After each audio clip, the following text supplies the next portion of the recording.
The autumn rain pelted against the cracked window of the small apartment as 22-year-old Rebecca Martinez bounced her 6-month-old son Diego gently in her arms. The baby's soft whimpers echoed through the sparse living room where a single couch sat facing a small television that hadn't worked in months. Rebecca hummed a lullaby her grandmother used to sing, her voice trembling slightly as she calculated the remaining bills scattered across the coffee table. 3 months had passed since Marcus, Diego's father, had disappeared without a trace, leaving behind only empty promises and unpaid rent notices.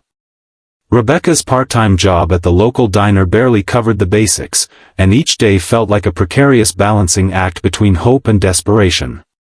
Yet, as she looked down at Diego's innocent face, his dark eyes reflecting the dim light from the single working lamp, she found strength she never knew existed. "We're going to be okay, Mayim," she whispered, kissing his forehead. "Mama will figure something out."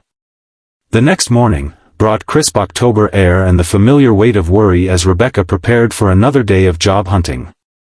With Diego secured in his worn but clean stroller, she ventured into downtown Riverside, a mid-sized city where opportunity seemed as elusive as the morning mist. Her destination was the financial district, where she'd heard several businesses were hiring administrative assistants. As she navigated the bustling sidewalks, Rebecca couldn't help but notice the stark contrast between her faded jeans and second-hand sweater, and the polished professionals hurrying past in their tailored suits. She pulled Diego's blanket tighter around him, shielding him from both the cool breeze and the judgmental stares that seemed to follow young mothers pushing strollers through business districts. The imposing glass facade of Hartwell Associates investment firm loomed before her as she approached the building's entrance. Through the floor-to-ceiling windows, she could see elegantly dressed receptionists and men in expensive suits, discussing deals that probably involved more money than she'd see in a lifetime. Taking a deep breath, Rebecca smtched her hair and prepared to enter when a heart-wrenching sound stopped her in her tracks, crying. Not the typical fussing of an overt tired child, but the raw, desperate sobs of someone in genuine distress. Rebecca turned to see a boy, perhaps 8 or 9 years old, sitting alone on a bench near the building's entrance. His school uniform was pristine, navy blazer, pressed khaki pants, and polished shoes that probably cost more than Rebecca's monthly grocery budget. But his face was strewn with tears. Diego began to stir in his stroller, making soft cooing sounds as if sensing the other child's distress. Rebecca glanced at the building entrance, knowing that every minute she delayed could mean missing an opportunity for employment. But the sight of the crying boy pulled at something deep within her maternal instincts. "Hey there," she said gently, approaching the bench with Diego's stroller. "Are you okay, sweetheart?" The boy looked up, his green eyes red-rimmed and filled with a sadness that seemed far too mature for his young face. He wiped his nose with the back of his hand, trying to compose himself in a way that suggested he'd been taught that crying wasn't acceptable. "I'm fine," he mumbled, but his voice cracked with emotion. Rebecca knelt beside the stroller, bringing herself to the boy's eye level. "It's okay to not be fine sometimes. What's your name?" "Timothy," he whispered, glancing nervously at the building behind them. "Timothy Hartwell." The surname registered immediately. This was no ordinary child. The Hartwell family name was synonymous with wealth and influence in Riverside. Their investment firm one of the most prestigious in the region. Yet here sat this little boy, alone and crying, as if he carried the weight of the world on his small shoulders. "That's a strong name," Rebecca said with a warm smile. "I'm Rebecca and this little guy is Diego. He's 6 months old and thinks everything is fascinating." As if on cue, Diego gurgled happily, reaching his tiny hand toward Timothy. Despite his tears, Timothy's expression softened slightly as he looked at the baby. "He's really small." "He is, but he's tough. We both are." Rebecca sat on the edge of the bench, maintaining a respectful distance while making it clear she wasn't going anywhere. "Do you want to tell me what's making you so sad? Sometimes talking helps." Timothy hesitated, clearly torn between the need to confide in someone and what appeared to be years of conditioning to keep family matters private. My mom, she's been gone for 2 weeks now. Dad says she's on a business trip, but I heard the housekeeper talking to the cook. She said, Mom left because she couldn't handle our family anymore. Rebecca's heart clenched. Here was a child who had everything money could buy. Yet, he was experiencing the same abandonment she'd felt when Marcus left. The circumstances were different, but the pain in Timothy's eyes was achingly familiar. I'm so sorry, Timothy. That must be really scary and confusing.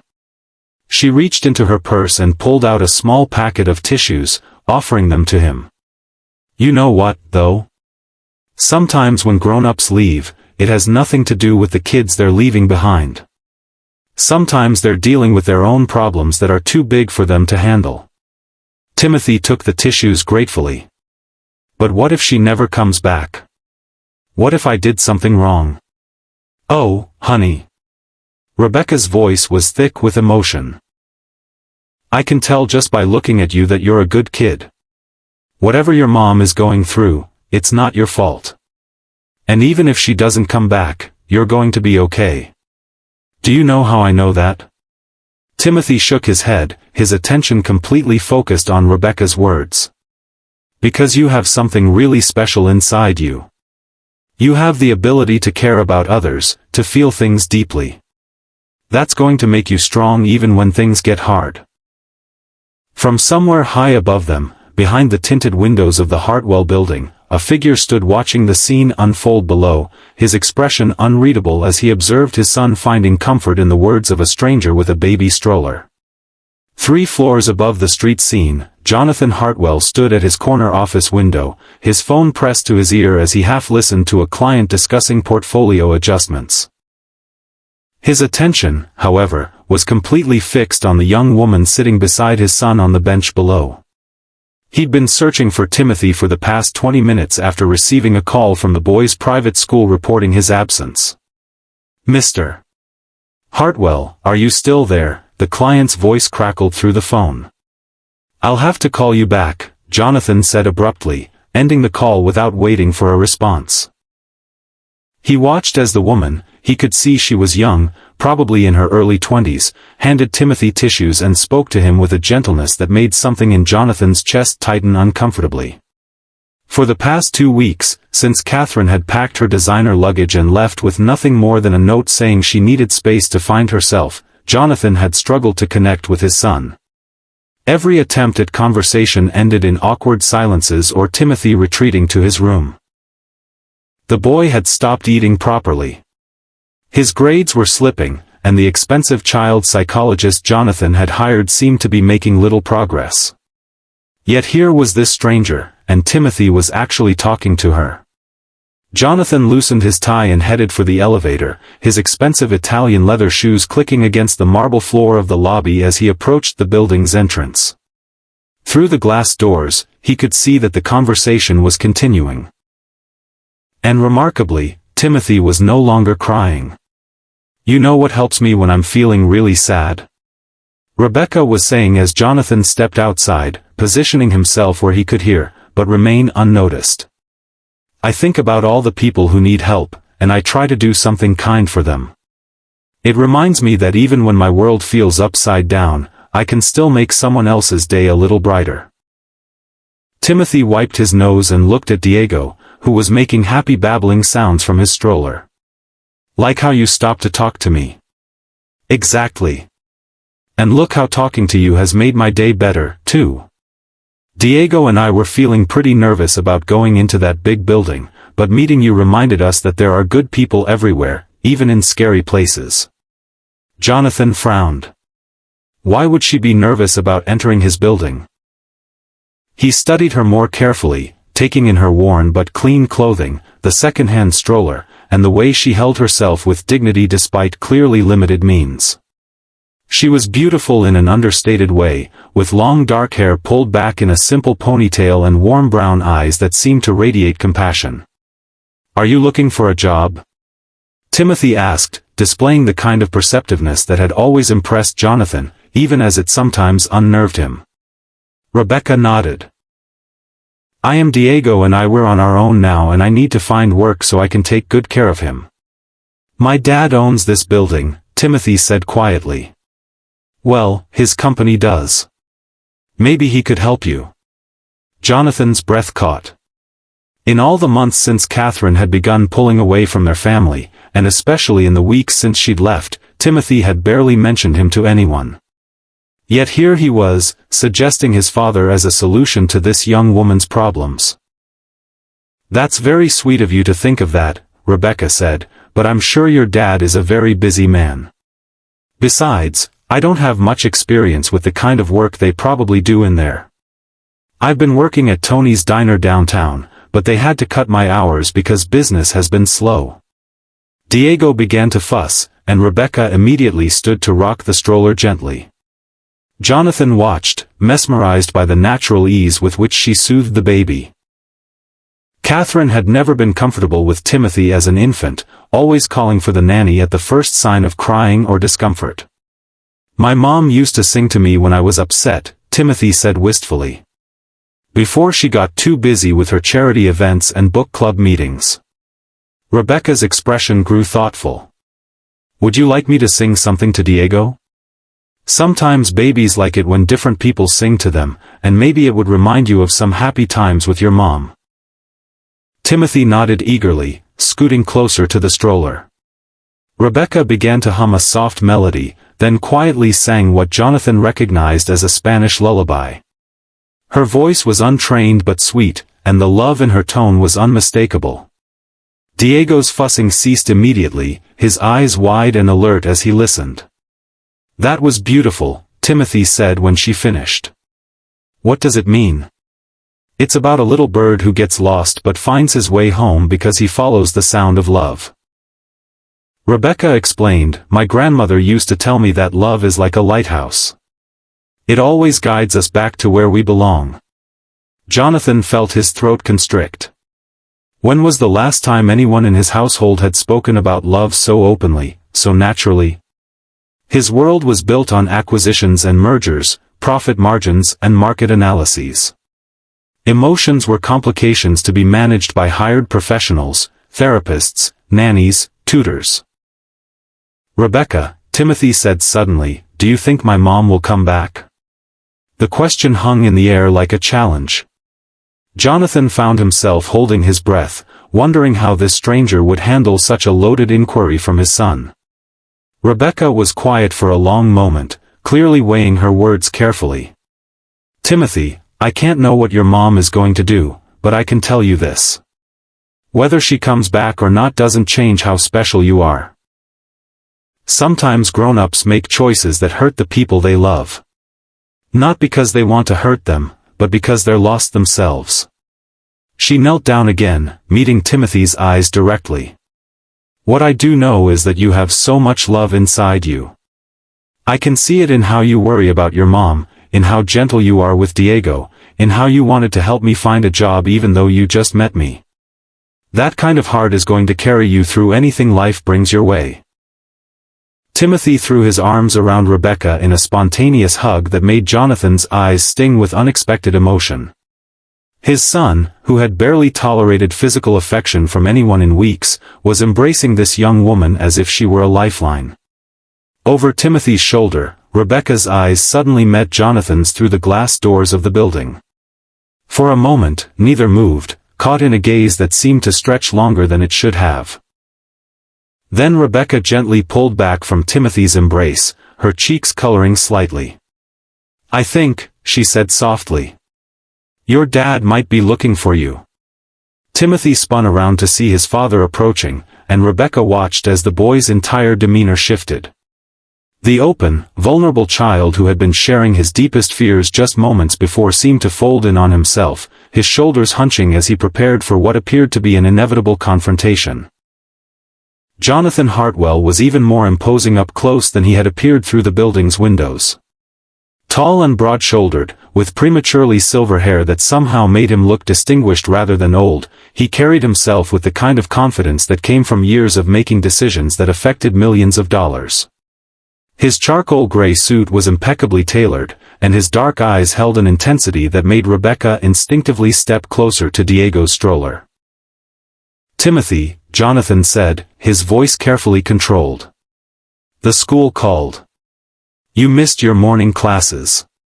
"I'm sorry, Dad," Timothy mumbled, staring at his shoes. The transformation was heartbreaking to witness. Gone was the boy who had laughed at Diego's babbling and hugged Rebecca with such genuine affection. Rebecca felt a surge of protective instinct, not just for Timothy, but for the fragile connection they had built. "Mr. Hartwell," she said, stepping forward slightly. Timothy was upset, and we were just "I know who you are," Jonathan interrupted, though not unkindly. "I saw you from my office window." He paused, studying her face with an expression she couldn't quite read. "You're looking for work." It wasn't a question, and Rebecca felt heat rise in her cheeks. Of course, he'd overheard their conversation. "Yes, sir. I have my resume with me, though I'm not sure it's suitable for your type of business." Jonathan glanced down at Timothy, who was still avoiding eye contact. "Timothy, wait for me in the lobby. I need to speak with Ms. Martinez." "Rebecca Martinez." "Ms. Martinez." "5 minutes, then we'll go home and discuss why you decided to skip school." Timothy looked up at Rebecca with panic in his eyes. "But what about go ahead, sweetheart," Rebecca said gently. "It's okay." After Timothy reluctantly disappeared through the glass doors, Jonathan turned his full attention to Rebecca. Up close, she could see fine lines around his eyes that spoke of stress and sleepless nights. And she realized that despite his composed exterior, Timothy's father was struggling just as much as his son. "How long were you talking with him?" Jonathan asked. "Maybe 20 minutes, Rebecca replied honestly. "I was about to come inside when I heard him crying. I couldn't just walk past." 20 minutes, Jonathan repeated almost to himself. "Do you know that Timothy hasn't spoken to me for more than 20 minutes total in the past 2 weeks?" The admission surprised Rebecca with its vulnerability. This powerful man, who probably commanded boardrooms full of executives, was confessing his failure to connect with his own child to a complete stranger. "He's scared," Rebecca said softly. "And he thinks he's responsible for his mother leaving." Jonathan's jaw tightened. "What did he tell you?" "Just that she's been gone for 2 weeks and he overheard the staff talking." Rebecca shifted Diego to her other hip as the baby began to wake from his nap. "Mr. Hartwell, Timothy is a remarkable boy. He's sensitive and caring and he's trying so hard to be strong, but he needs to know that it's okay to not be strong all the time." "You think I don't know my own son?" There was no anger in Jonathan's voice, only a weary frustration that Rebecca recognized all too well. "I think you love him very much," she said carefully. "But sometimes when we're hurting, it's hard to see past our own pain to help someone else with theirs." Jonathan was quiet for a long moment, watching through the glass as Timothy sat rigidly on a leather chair in the lobby, his small hands folded precisely in his lap. "He used to talk to me," he finally said before Catherine started pulling away before everything became about her needs and her unhappiness. "Timothy and I would have breakfast together every morning, and he'd tell me about his dreams, his friends at school, the books he was reading." "What changed?" Rebecca asked, though she suspected she already knew the answer. "I got busy trying to fix a marriage that was already broken," Jonathan admitted. "I thought if I could just make enough money, buy the right house, plan the perfect vacations, Catherine would be happy again. And Timothy. I guess I assumed he was resilient enough to weather the storm while I focused on damage control." Diego began to fuss, and Rebecca automatically began the gentle swaying motion that always calmed him. "Children are resilient," she said. "But they're not invincible, and they can't heal from abandonment by being abandoned again, even if it's unintentional."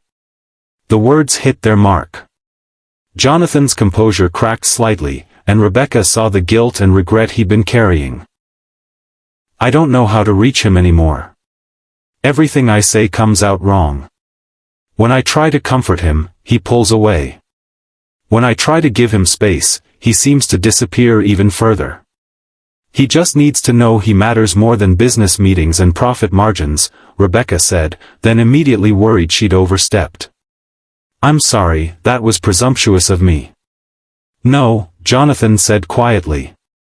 It wasn't. It was accurate. He looked at her with something approaching wonder. How did you do it? How did you get him to open up in 20 minutes when I can't get him to look me in the eye? Rebecca considered the question seriously. I think it's because I wasn't trying to fix anything. I just listened to him and let him feel what he was feeling without trying to make it better or different. Sometimes people just need someone to witness their pain before they can start healing from it. And you have experience with that kind of pain. Jonathan observed, his gaze dropping to Diego. Yes, Rebecca said simply. Diego's father left when things got difficult. I know what it feels like to be abandoned, and I know what it's like to worry that somehow you caused it. Jonathan studied her with new interest. Here was a young woman who had every reason to be bitter. Yet she had stopped to comfort his son with a generosity of spirit that humbled him. The job you're looking for, he said suddenly. What kind of work are you hoping to find? Honestly, anything that pays enough for me to support Diego and myself. I have some office experience. I'm good with people and I learn quickly. She hesitated, then added, I know this probably isn't the right place for someone like me, but Timothy mentioned you might. That maybe Timothy suggested I hire you. Jonathan's eyebrows rose. Not exactly hire, just help, maybe. But I don't expect. What if I told you I had a position that might be perfect for you? Jonathan interrupted. Something that would use your natural abilities and solve a problem I've been struggling with for months. Rebecca's heart began to race. What kind of position? Jonathan glanced through the glass at Timothy, who was now slumped in the chair, looking utterly defeated. When he turned back to Rebecca, there was a determination in his eyes that hadn't been there before. Timothy needs someone who understands what he's going through. Someone who can help him navigate this difficult time while I figure out how to be the father he needs. He paused, seeming to weigh his words carefully. I'd like to offer you a position as Timothy's companion, not a nanny. He's too old for that and too proud to accept it. But someone who could be there when he gets home from school, help with homework, maybe take him to activities, someone who could be a friend when he needs one. Rebecca stared at him, hardly daring to believe what she was hearing. Are you serious?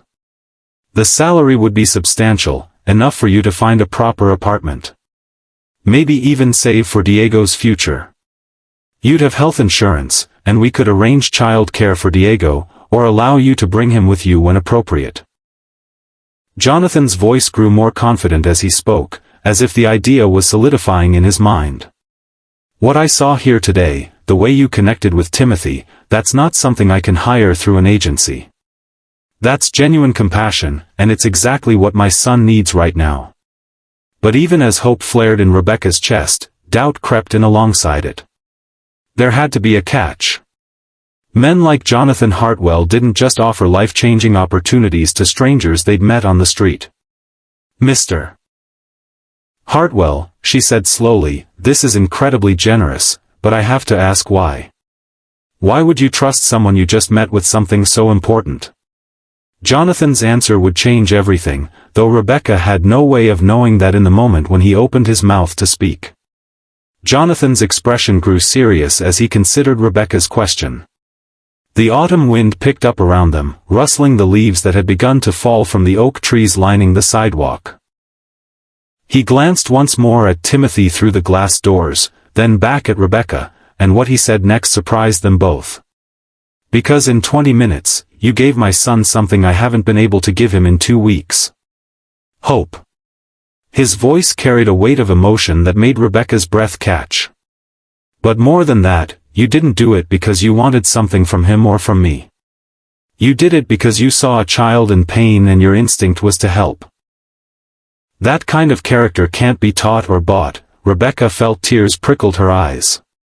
"Mr. Hartwell, there's something else," Jonathan continued, his tone becoming more businesslike, as if he needed to retreat to familiar ground. "I've been conducting interviews for months, trying to find the right person to help Timothy through this transition. Child psychologists, educational consultants, experienced nannies with impeccable references. But every single one of them saw Timothy as a problem to be solved rather than a child to be understood." He paused, watching as a couple of his employees entered the building, nodding respectfully as they passed. "When I watched you with him just now, I saw something I haven't seen in months. My son being himself, not the perfectly behaved little gentleman Catherine trained him to be, not the sullen, withdrawn child he's become since she left, just Timothy."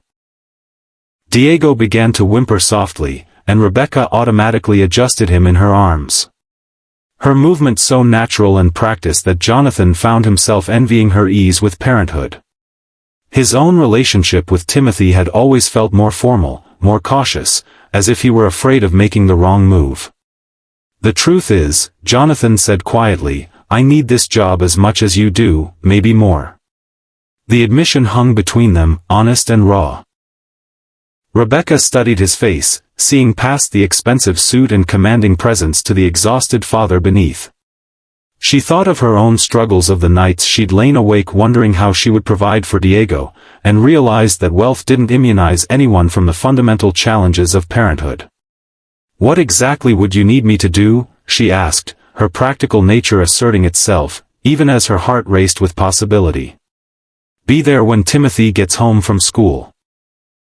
Help him with homework. Take him to his violin lessons and soccer practice. Most importantly, just be someone he can talk to." Jonathan's voice grew softer, someone who won't judge him for being sad or scared or angry about what's happened to his family. "And Diego, we have a full-time housekeeper, Mrs. Chen, who raised 4 children of her own. She's been asking for something meaningful to do since Timothy became too old to need much supervision. I think she'd love to help care for Diego when you're focused on Timothy." Rebecca's mind raced through the implications. A steady job with good pay, health insurance, a safe environment for Diego. It seemed too good to be true, and yet the sincerity in Jonathan's eyes made her want to believe it was real. "There's one more thing," Jonathan said, and Rebecca's heart sank, waiting for the catch she'd been expecting. "I travel frequently for business, sometimes for several days at a time. Timothy would need someone who could stay overnight when I'm away, someone he trusts enough to feel secure with instead of a burden." This felt like an even greater gift. Rebecca nodded slowly. "I could do that. The salary would be $60,000 a year, plus health benefits and a housing allowance," Jonathan said matter-of-factly. "You'd have weekends off unless I'm traveling and 4 weeks of paid vacation." Rebecca nearly gasped. The amount was more than double what she'd hoped to earn. Enough to change everything for her and Diego. But more than the money, it was the chance to make a real difference in Timothy's life that drew her. "I accept," she said, her voice barely above a whisper. Jonathan smiled, the first genuine smile she'd seen from him. "Just like that? Just like that?" Rebecca shifted Diego to her hip and extended her free hand. "When do I start? How about right now?" Jonathan shook her hand, his grip firm and warm. "Timothy's missing school anyway, and you could come home with us. Meet Mrs. Chen, see the house. We could call it a trial run." As they walked toward the building entrance, Rebecca caught sight of their reflection in the glass doors. A young woman with a baby walking beside a powerful businessman about to enter a world she'd never imagined being part of. The surreal nature of the moment made her dizzy. Timothy looked up as they approached, his eyes widening when he saw Rebecca and Diego with his father. "Are you coming with us?" he asked, hope creeping into his voice. "Rebecca is going to be working with our family," Jonathan explained, his tone gentler than it had been earlier. "She's going to help out after school and spend time with you when I have to travel." Timothy's face transformed, cycling through surprise, confusion, and finally cautious joy. Really? You mean Rebecca and Diego are going to come to our house? If that's okay with you, Rebecca said, crouching down to his level again. I'd love to see your room, and maybe you could show Diego some of your toys. He's still too little to play with them. But he loves looking at colorful things. I have lots of books, too, Timothy said eagerly. Maybe I could read to him sometime. I think he'd love that, Rebecca replied, and was rewarded with the first genuine smile she'd seen from the boy. As they rode in Jonathan's luxury car toward the Hartwell estate, Rebecca gazed out the window at the changing neighborhoods, each one progressively more affluent than the last. Diego slept peacefully in the car seat Jonathan had insisted on installing, while Timothy chatted excitedly about his room, his books, and the treehouse in their backyard. Rebecca, Timothy said suddenly, his voice growing serious. Do you think this means things might get better now? Rebecca caught Jonathan's eyes in the rear-view mirror, seeing her own hope reflected there.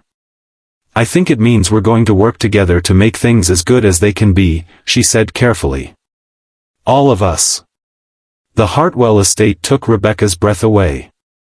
A sprawling colonial mansion set on perfectly manicured grounds with towering windows that caught the afternoon sunlight, and a circular driveway that could accommodate a dozen cars. But it was Timothy's excited tugging on her hand as he led her toward the front door that made the house feel welcoming rather than intimidating. Mrs. Chen, a small, energetic woman in her 50s, greeted them at the door with obvious curiosity about the young woman carrying a baby into her domain.